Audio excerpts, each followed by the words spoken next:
We teach in EntreLeadership, your purpose should be bigger than just making a profit. It should make a contribution. And it works really well when it aligns with your personal values. But a lot of business owners never sit down and figure out what they actually value and what they want personally. And so it's hard to have mission and purpose come alive in your business if you haven't done that stuff at the personal level. And I would say the leap from my agency to what we do now today at Design Pickle was really to fulfill the lack of integrity and purpose that I had in my previous career. And I'll share this example. Creativity and design is an unregulated market. There's no pricing. There's no dynamic where you can go look up like a car, what this costs. And if it's above this price, it's not a good deal. If it's below this price, it's a great deal. It's not like pork futures. Yeah, exactly. It's very subjective and artistic. Right. Yeah. And so I used that to my advantage when I had an agency. We sold big, expensive projects. I was a great salesperson. And I did the opposite. I overpromised, underdelivered. And it wasn't ever in a deceitful, like, I'm going to try to get you for what it's worth. I truly believed this was the value of what we were doing. And so I stood firm in that. And when we couldn't deliver, we churned clients.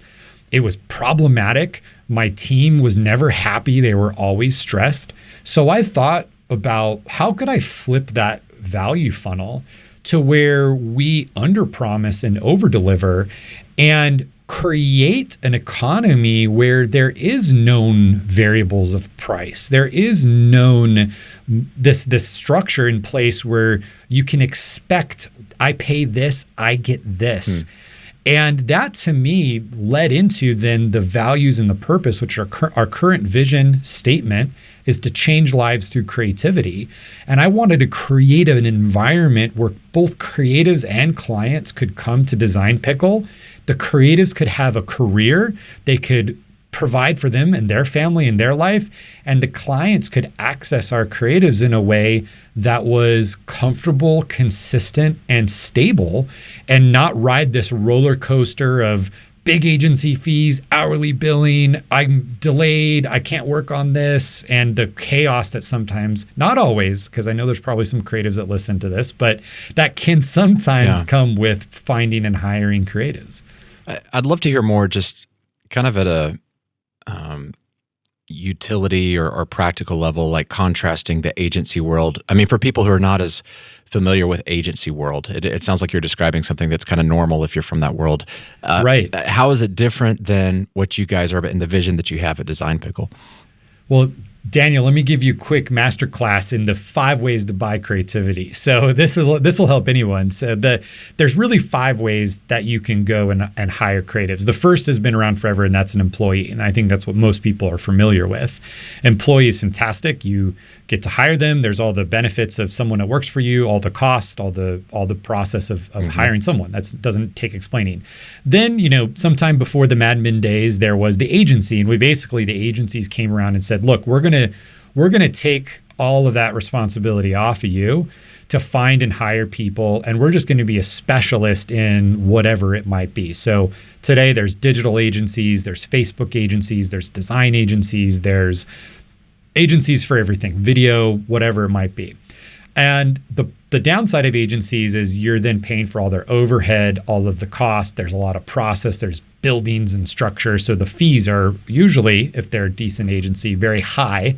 And that was kind of what it was. The internet created freelancers. So now people can work from home. You can hire them wherever they need to be. And then finally in 2010s-ish, there was marketplaces, which some people may be familiar with, the Fivers, the Upworks. They let me post a job and get a bunch of people kind of get bids. To bid on it. And then our model is the 5th model. We call it the subscription workforce, where it's kind of the Venn diagram of all the benefits of those things.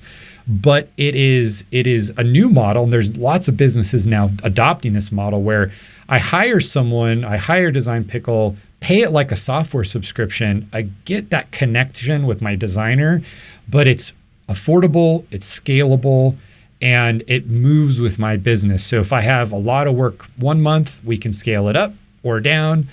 And no solution is perfect. no solution. You can't do everything with just one or the other. But that's kind of the grand, that's my educational lesson on how to buy creativity. No, I love it. It's cool because it's like you're blazing a new trail. I mean, you said, hey, there's a better way. We're going to lead the charge on this for the industry. Business people are exhausted with some of these other options, especially I'm a big fan of hiring if you can. If you have a long game, and we have a whole creative suite internally, and there's a lot from a culture standpoint that we really value in having our people right here in-house. But if you can't, or if you need a fragment of somebody's time, or you can't afford 5 specialists who are level 3 designers, you got to figure out how you rent before you buy at some level. And it looks like you guys are going, hey, the agency space is abusing businesses. They're not getting the best value to businesses, and this is something we're going to solve this problem. It's simply an evolution, and I'm not allowed on social media. I'm not on it really much anymore anyway, but I also am not allowed, my team doesn't allow me to get on there because I get real fired up about what we do. And sometimes there's the haters. They criticize, what are you doing? And yesterday I got an email from one of these guys, and I took the time to respond. But what I made, I'm very respectful. Who is the haters? Like other agencies or creatives, kind of the old guard in the creative space? So specifically, this person said, I'm devaluing the industry of creativity, devaluing the industry. And then in the same sentence, he says, one of your clients came to me to design a logo because you guys don't do branding high-end work, which we don't. And so my response was, sounds like you got business from us. So first of all, that's kind of doesn't make sense.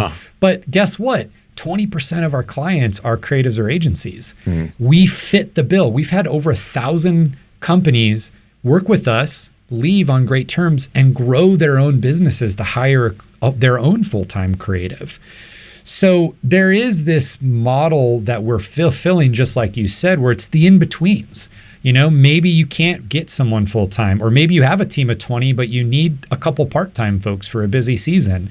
And that's that beauty. And I think what we'll find as businesses models mature is there's this elasticity model that will emerge where it's like, I need more, but I don't need it forever. Or I'm just starting and I can't pay $10,000 retainer to that cool agency, but I could pay $1,000 a month and get this help in this way.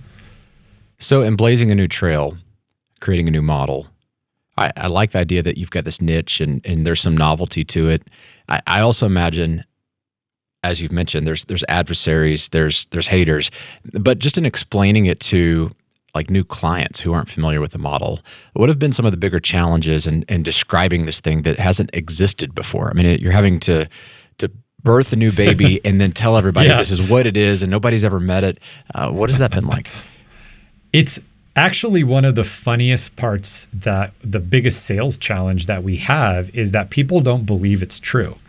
We have a believability problem in sales. What we do is not complicated. I'm not selling some crazy bleeding edge technology of a computer implant chip you put in your eyeball and you have to trust me, it's not going to make you blind.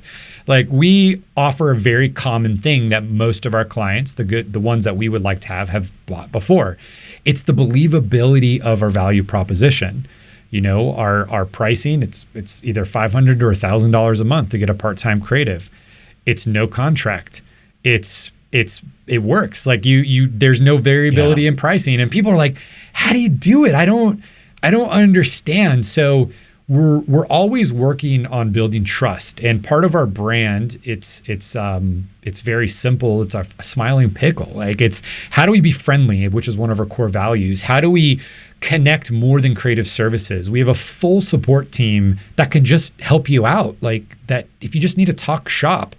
And that building trust part is how we overcome the newness part that you mentioned, which again, I've listened to so much EntreLeadership. That's not a new concept for listeners if they're listening to this podcast, but it is something that I can't overstate the value of.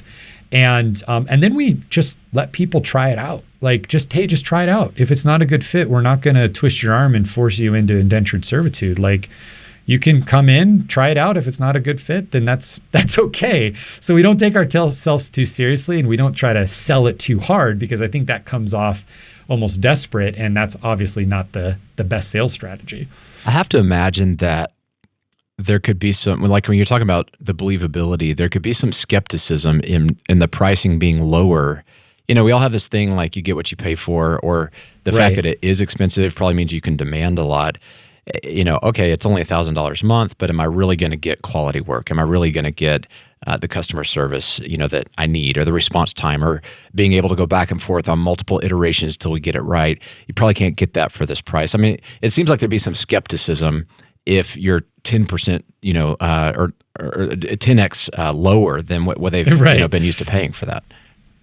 Well, and so what we learned from a very tactical standpoint is we are moving 100% of our sales to conversational-based sales. Really? So for many years, we had a self-service model. You just go to the website, you sign up. Currently, one of our plans, you can do that. But it removed all of that conversation and that expectation setting to say, look, we're not design robots.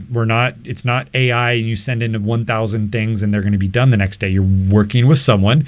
This is their name. This is where they live. You get to meet them. And we actually tackled that in that consultative sales model. So come, you know, a few more months from now, 100% of any inbound inquiries, you'll set up a conversation. We'll get on a Zoom like this. We'll talk about it, and we'll really tell you what we're not. And we'll really make sure by the time you get into our software and you start working with your creative, you know exactly what the expectations are. And our customer success team is so stoked because we've moved down this path and we're moving 100% down this path. They have eliminated so many issues on the back end of the sale, where a client who might be a perfect fit for what we did came in with a little too high of what they expect it to be. And now that we're trying to unwind that, well, that's diffused before they even give us a card.